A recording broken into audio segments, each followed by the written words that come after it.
พ่อแม่พี่น้องป้องปรายเบิดซุคนเนาะ FC ทางช่องบ่ภูมิชาแนลเนาะวันนี้บ่ภูมิก็สิมาตามแนวทางให้พี่น้องเนาะสำหรับหวยฮานอยเนาะพี่น้องเนาะของงวดวันที่4เด้อพี่น้องเด้อสำหรับวันที่3บ่ภูมิก็บ่ได้ลงให้เนาะอ่ะมาตามกันต่อเลยพี่น้องเนาะ4 5 6 8เนาะ4พฤษภาคม68พี่น้อง4พฤษภาคม68สำหรับหวยฮานอยพี่น้อง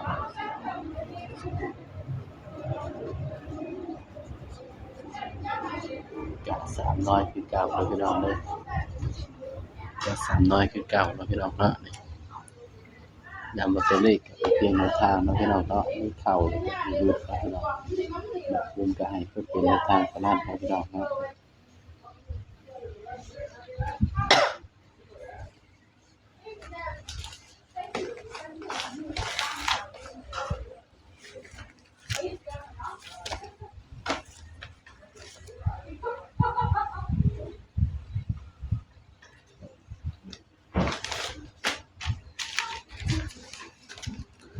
ก็มาเบิ่งนำกันเนาะว่าภูมิสิให้เด่นตัวใดพี่น้อง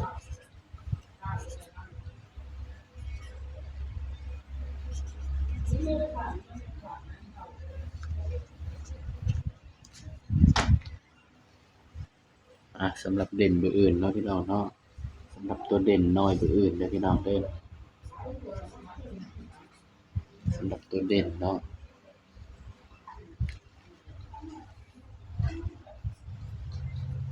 1 2 3 4 5 6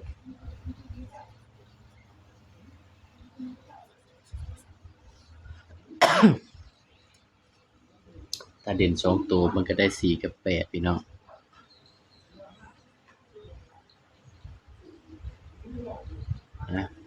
เด่นเนาะสำหรับตัวเด่น4กับ8เด้อพี่น้องเด้อภูมิให้เด่น4กับ8เนาะแต่ว่าอีเด่นพวกนั้นก็1 2 3เนาะพี่น้องเนาะแต่ว่าบ่ภูมิสิลอง4กับ8กับตัว1เนาะก็คือ2เนาะพี่น้องเนาะนี่คือตัวเด่นเนาะเลข3ตัวเนาะพี่น้องเนาะ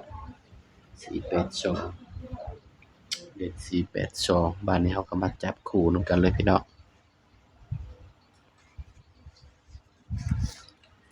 สำหรับงวดวันที่4เนาะพี่น้องเนาะเด่น4 8 2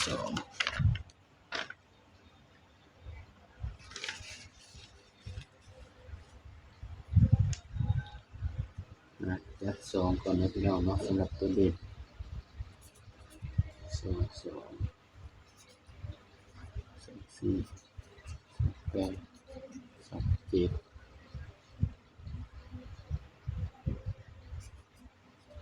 4 3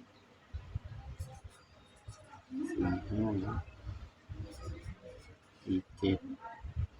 แล้วก็กันเบิ้ลก็คือ4 4 8แล้วก็ไปเลย0